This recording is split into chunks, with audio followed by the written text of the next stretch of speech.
We're still in Buchanan State Forest, and we found this great camp spot here. There's a forest road out there, and we're over here, and there's room in here to easily get, you know, several more vehicles. This would be a great spot for a group of friends. You could easily get 2 or 3 more, maybe 4, maybe 5. Yeah, you could get some vehicles in here. This would be a nice place for a group of friends to camp out at. And how convenient is this? There's already a fire pit here, and you know, and some startings, and there's a bunch of downwood around. So yeah, it's not like a lot of places where the firewood, you know, it's camped out heavily, and the firewood's, you know, slim pickings on the firewood. But I don't know. You know, I'm just not in the mood. I'm just not in the mood to camp all by myself out here. It's just not feeling it today. I mean, there's Bella. So what about me? I'm good company. You are, girl. You're the best company. Yeah, I could build a little fire there and have a nice fire tonight and cook something on the fire. And I don't know, it almost seems like a waste. It'd be nice to camp with somebody. Maybe I'll leave the firewood for the next people. Maybe a nice couple or a group of friends will come and they can sit around and enjoy it more. I'd just burn it, and just for the sake of having I don't know. I don't know.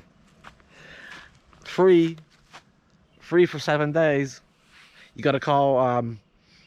Actually, you don't even have to call the Forest Service number. You can go right to their website and fill out the little bit of information on there, and they email you the permit. So yeah, permit is required to camp in the state forest, but that was really simple to do. Just not feeling it. So we might go somewhere else tonight. Yeah, I'm gonna get out of here. You ready to go for a ride in the van? You ready to go? Go for a ride in the van?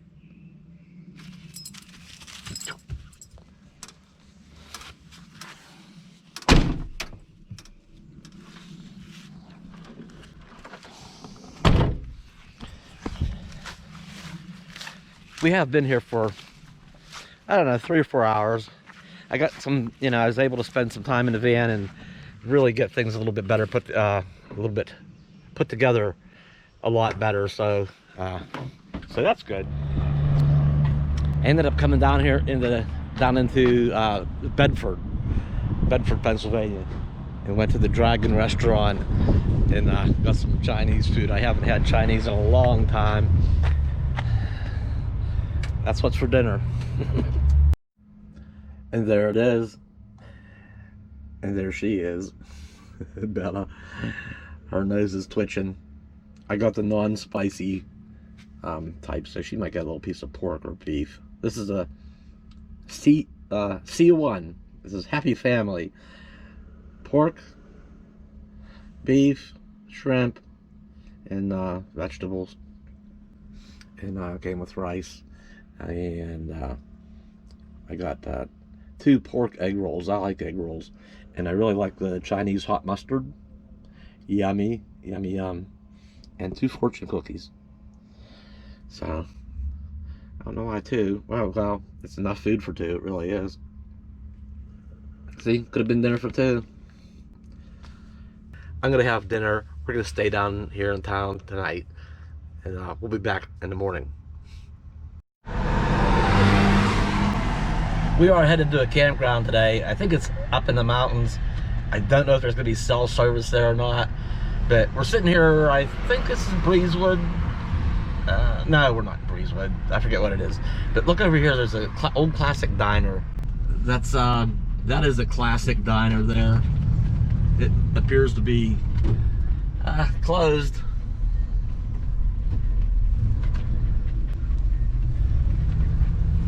That's that's the old school kind of diner. There were some signs that were warning trucks to possibly take an alternate route, because the way we're going, it's a Lincoln Highway, Route 30. Yeah, I forget what this is called here right now.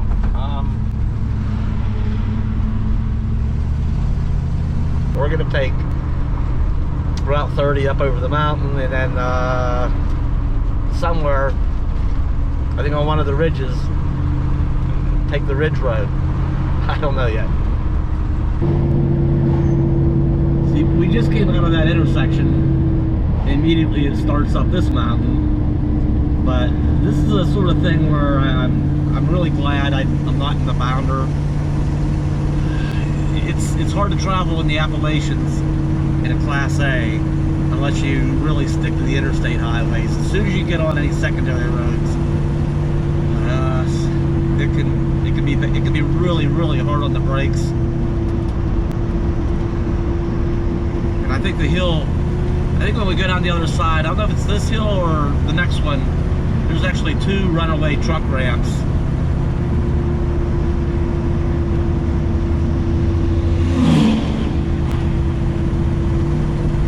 Yeah, all kind of truck warnings. You know, pull over, check your brakes first, and then there's you know, the runaway ramps just in case. I don't, you know, the last time I did something like this in a bounder, I really did get the brakes pretty hot, and I swore I learned my lesson. So I'm glad to be in the van today.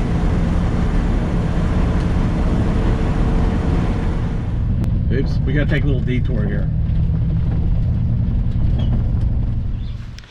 A lot of scenic views are right along the highway. Yeah, there's all those the pull-offs, you know, you can pull over and just, you know. Well, this one is not along the highway. Actually had to come back this particular road for a couple of miles. It offers quite a view.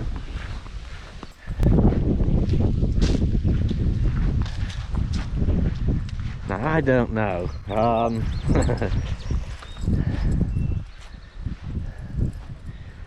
I don't like big steep areas, but this is not a gradual drop off. There is room to get a little closer. Yeah, that goes down pretty quick all of a sudden there.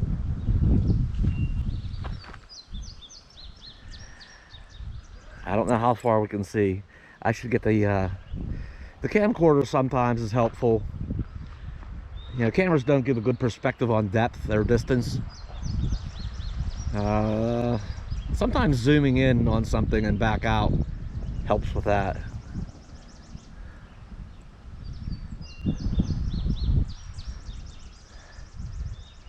I wonder how far that is out there. I think I'm going to grab the camcorder.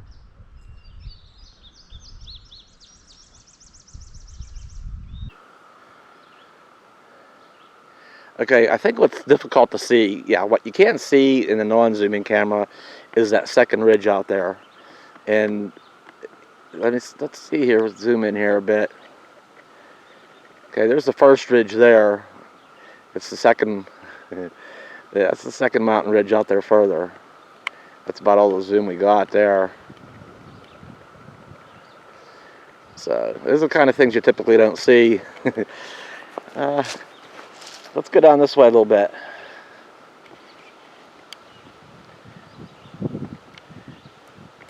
Yeah. Oops. See if we can keep this smooth. Well, see if the camera will focus way out there. There we go. What a focus. Oop, hang on. This is not a real quality tripod, so it can be jerky sometimes. I have no idea how far away that is. That's got to be a lot of miles.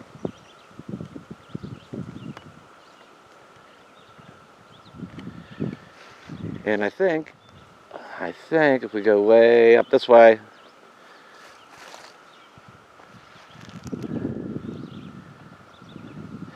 of course now, bear with me. I should have had this tripod set up better.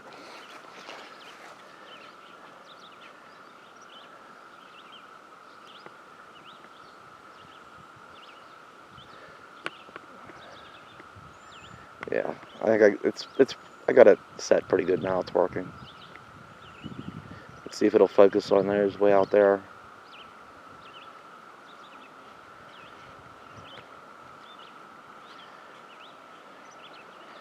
Yeah, I'm not the smoothest camera operator at times.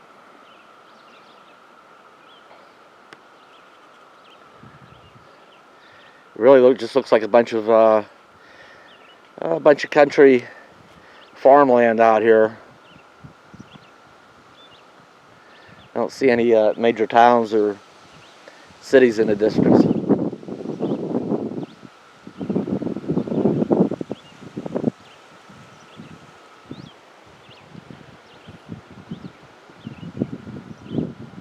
I hear cows. Let's see, any more points of interest? Let's have a look down here, just closer in the valley down here, on this side of the valley.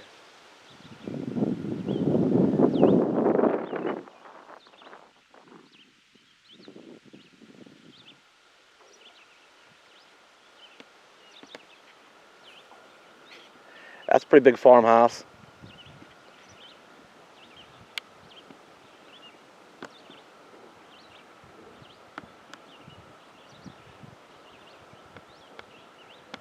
Alright. Yeah, one more point of interest here. Let's go out back out to these peaks out here. Oh, yeah, now my stuff's all out of level again. Yeah. I should take photography or video lessons, actually. Get a little better at this sort of things. And the thing is, from that peak, those peaks back out there, you know, by the time we get over this first mountain, and then down through the next valley and up the second mountain, that is some climbing. That's a lot of climbing.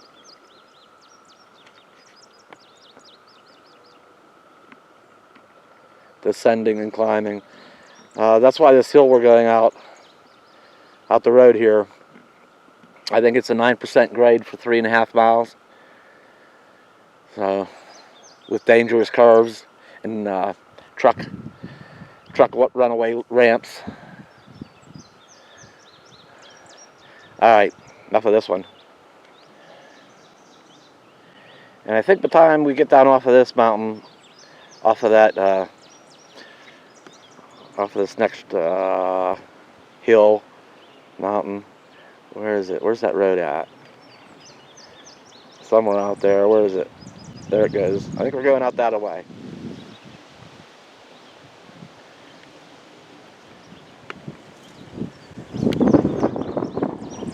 Somewhere out there and up the next hill.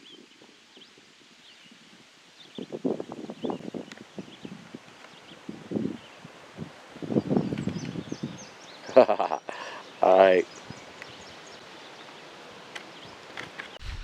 So that's that. The campground we're headed to is out there somewhere. Out on one of them ridges, I think.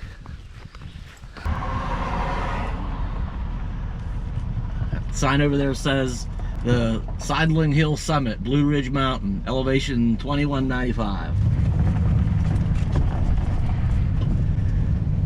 We're gonna pull in here for just a second.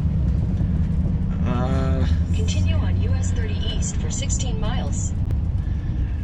Yeah, 3.5 mile steep grade and dangerous curves. You are here. Save a life and use low gear. Yeah. There's 2 different places the trucks must stop.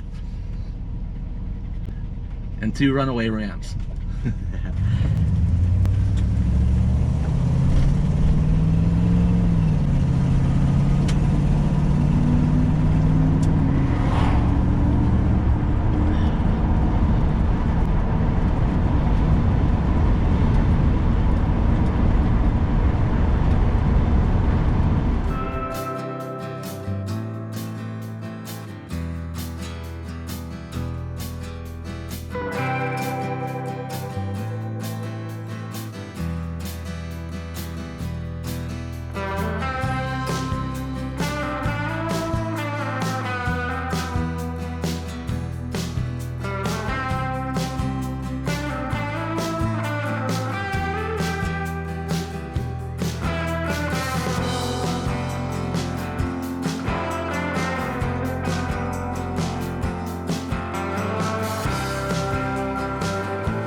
the way over on that second big mountain, and there might be cell service out here. There's a big giant cell tower right here, and then there's another one right up there to the left.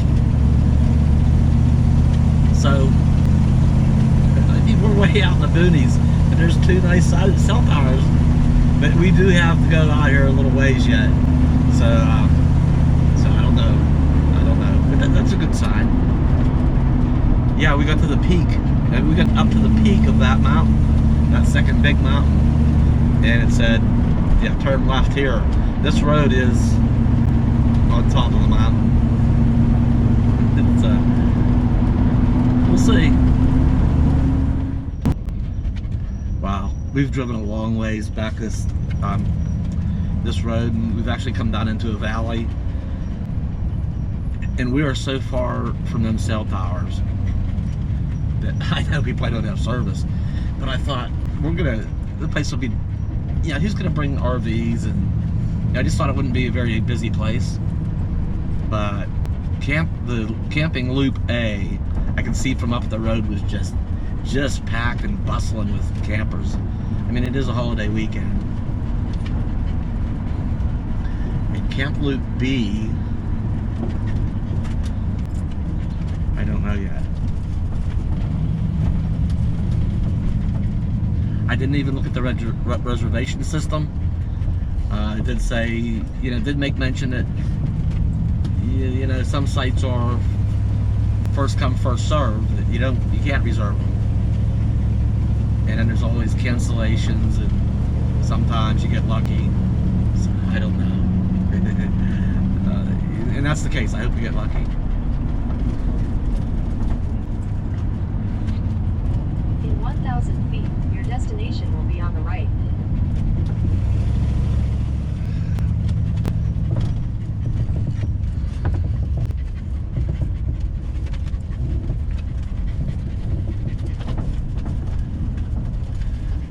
Pets welcome.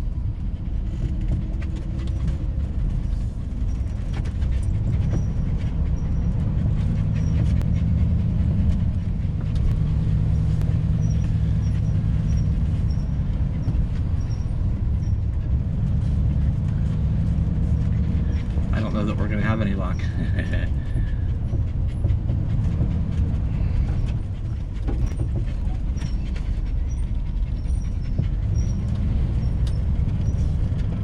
I think the van has developed a squeaky brake.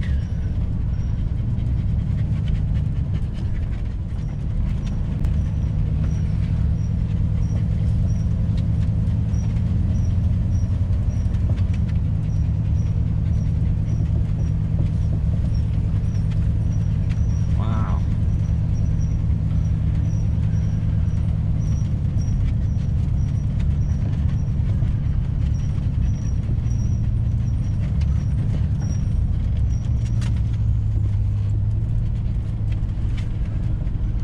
Well, it's understandable for a holiday weekend.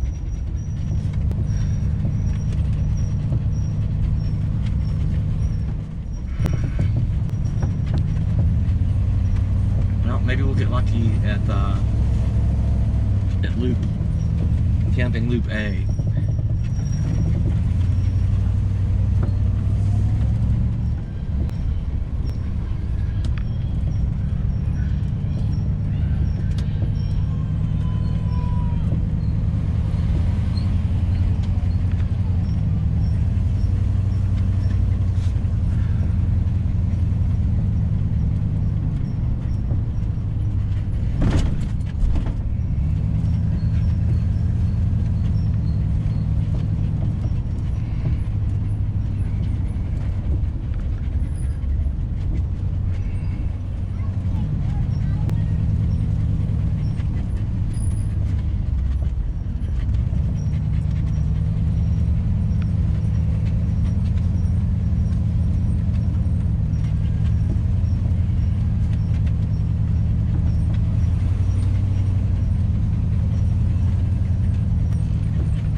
also have cabins here, and they appear to be all taken.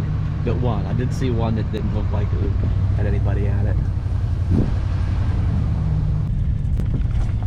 Here's the thing. Part of this was to find a shower. Now I do have ways that, you know, I have water and I have, you know, I can certainly wash up, but I'm kind of due to just to get a good old shower too. I could go for that. You know, I could wash up good and wash my hair and stuff, but that brings me to I did plan on putting a water system in the van, and it's part of why I built this roof rack oversized. You know, I've seen videos where people are putting you know, 4 or 5 inch, you know, black PVC, you know, a tube across here, and then on the end cap or somewhere on it, you know, putting a, you know, threading the pipe in there with a valve, and, you know, in the black pipe, it's like a solar shower. You know, you get at least warm water, probably some days really warm water. But I don't have that option yet. I'm gonna fix that. Yeah, I could go for a shower. So yeah, you could use a shower, all right. And yeah, I checked both phones, both my AT&T and Verizon. There's no signal out here. So now what? And not that that's a problem. I could easily go without any cell for a day or two.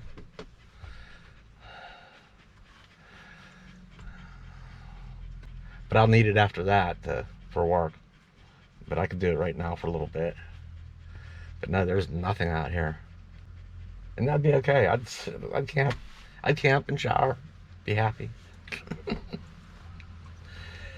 So there I went from the forest camping spot where nobody was around to a state park where there are so many people. That's one extreme to the other there, right? After the weekend, things will clear out. I'll have to wash up for now and just I'll have to hit some state park here, you know, during the week. All right, that's it. I guess we're gonna head back up the hill, all the way back out the mountain to the peak where we turned in this road at, and down the other side into a town, or I don't know. I'll have to at least get into cell service where I can research maybe another way. Nothing's gonna be available. It just isn't. I'll think of something.